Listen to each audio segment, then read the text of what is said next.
Hello guys, magandang tanghali sa lahat. So, ito ang ating rooster ng D853 no. Yan, or Rhode Island Red no. So, may sakit siya ngayon. May halak, namamaga yung isang mata. Yan. So, under antibiotic na siya. Tapos nilayo ko na siya, sineparate ko na siya. So, kahit naka-bakuna, naka-booster na, tad na ng booster. Yan, nagkakasakit pa din. Pero ang maganda naman doon ay makaka-recover siya, no? Yan, madali lang yung makarecover. Tingnan nyo naman yung kahapon.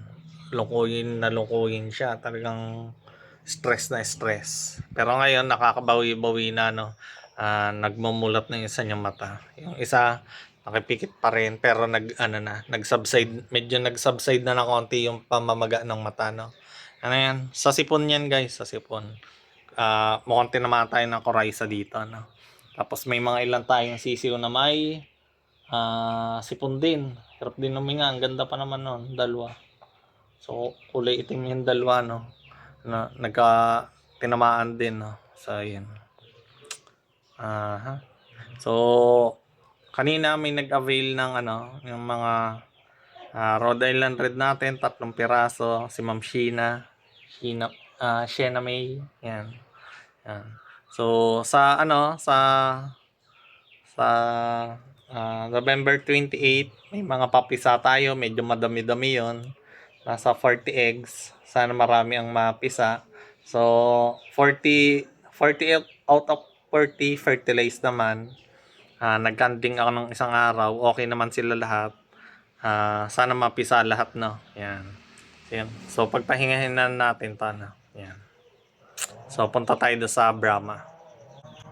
So, daan muna tayo dito sa ating hybrid bee, no? So, 3-month-old, dalawa. Yan. So, mukhang babae at lalaki naman siya.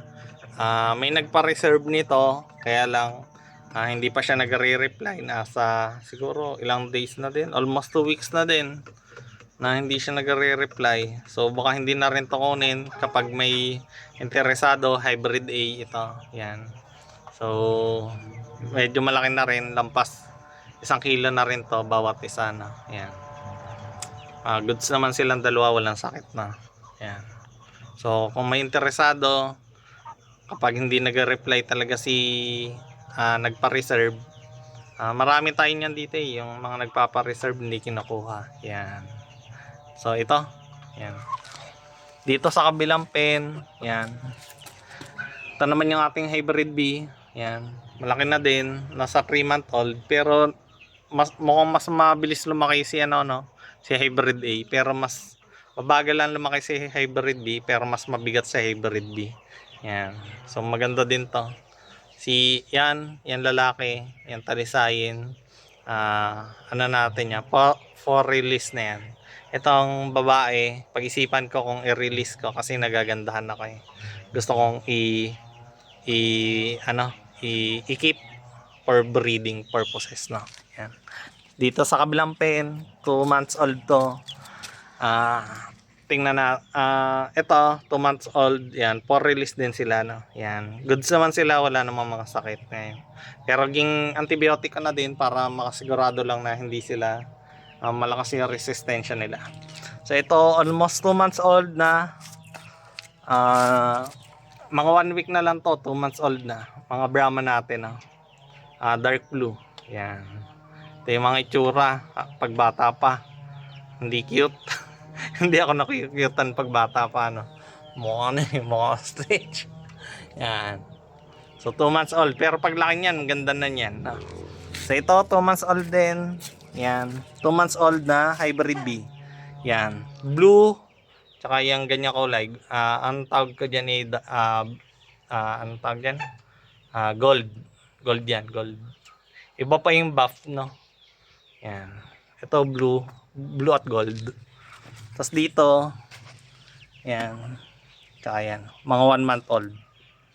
Di pa tayo sa kabilang pen. Okay, dito, yan. Palaging gutom. Ating mga hybrid bee. Lahat to hybrid bee. Pinagsama-sama ko na kasi yung mga magkaka-breed. Pag mga lampas 1 month na. Kasi Magkakaiba sila ng ugali, no? Pag pinagsama mo ang Brahma at hybrid B, nag-inaway, hindi sila magkasundo, mas marami ang mortality natin sa ganun, no? So ito mga 1 month old yan. Pag interesado kayo, laki yan guys. Malalaking lahi to, ha? Yan, malalaki pa, malalaki ang lahi na. Yan. Sa iba-ibang kulay, may blue, may ano na, no? Ito, hybrid to, hybrid. Kaya iba-ibang kulay, no? Yan. So, lipat tayo doon sa kabila. Yan, dito tayo sa tagilid yung paa. Yan, mga tagilid yung paa ng kulungan natin. Yung gumawa, mukhang di marunong eh. Yan. Ito naman, mga pinagsama-sama ko, mga Brahma, no? Yan, mga black, blue, at saka dark blue. Yan. Nandito sila lahat. Mga lampas 1 month old na to guys. Yan. Pag interesado, PM lang kayo, no? Yan. Lahat, wala namang may sakit dito, no? Yan. Hiniwali ko talaga to guys. Yan. Para kung sakaling umulan, yan. Magkakasama sila. Kasi ito, ano, matakaw, palaaway ito, mahilig manuka. Pero ano, magagaan na klase.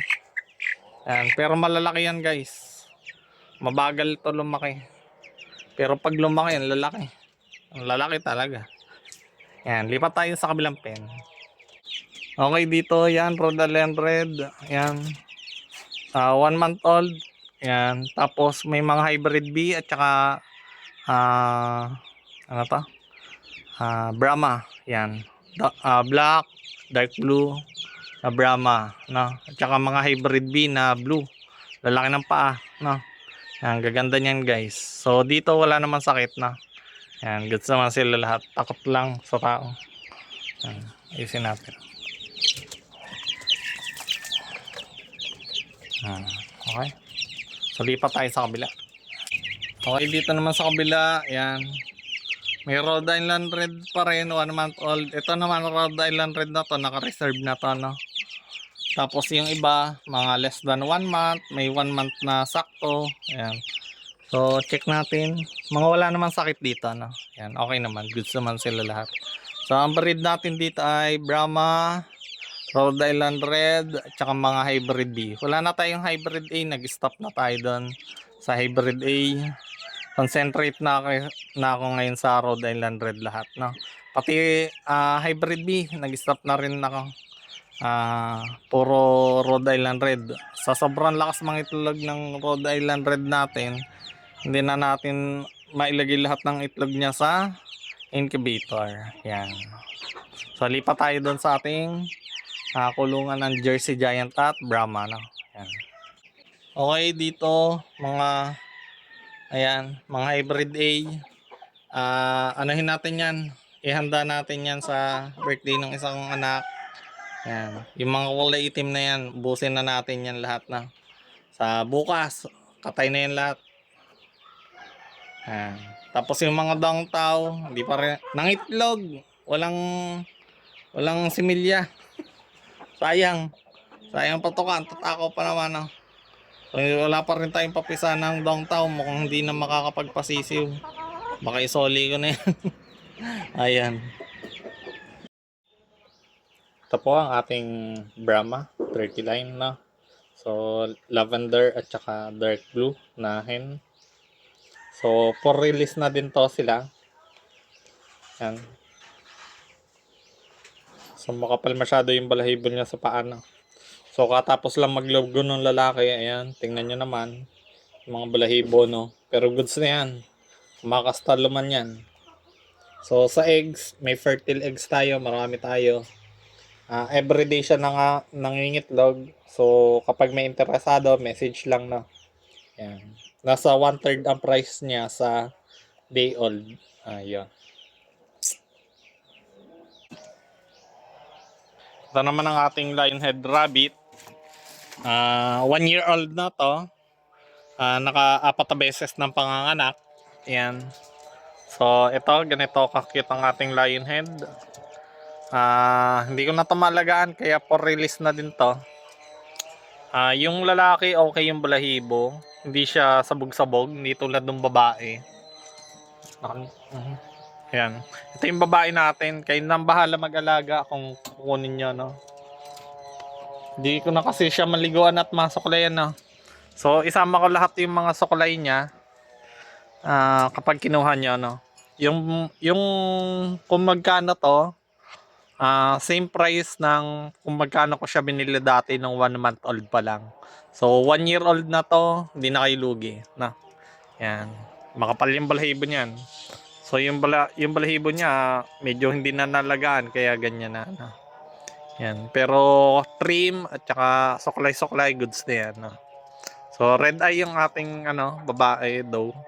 Tapos yung black yun naman yung ating lalaki. Yan. So ito yung ating ano Jersey Giants. Yan. Okay. So yan. Lalaki niyan guys. Yung rooster 5 months old 3 kilos. Yung babae 2 kilos 5 months old.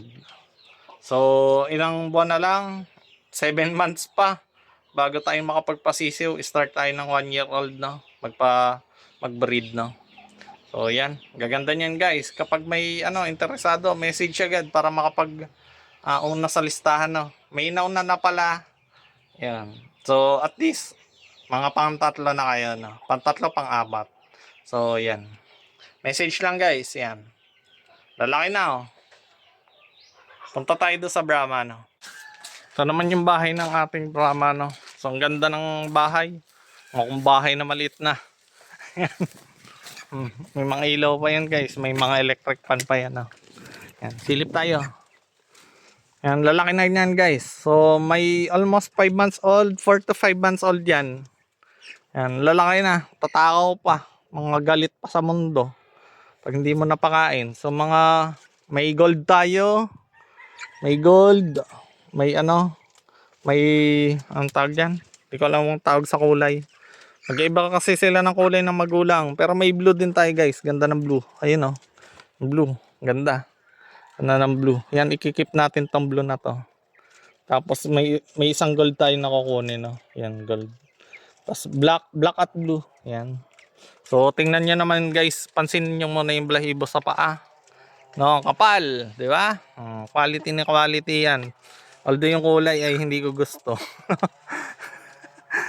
Medyo nagka-problema kasi tayo dun sa sa ating black talaga na na galing Batangas, no? Sayang, ganda pa naman nun. Nawala lang, namatay. So punta tayo doon sa kabila, doon sa mga maliliit na yan. Lumipat pa, gusto magpa-picture. Mga lumipat, yan. Nagsilipat ang malalaki. So yung maliliit dyan, bahala na kayong tumingin. Lumipat kasi yung mga 4 at saka 5 months old. Yan. So black at saka blue pa rin, 3 months old no. Yan, ganun pa rin, same lang parents niyan. Ang gaganda ng balahibo sa paa. Mga pet type to guys, pero kinakatay din to ha. Pag walang bumili nito, kakatayin ko to lahat eh. Yan. So, yan. Message na kayo.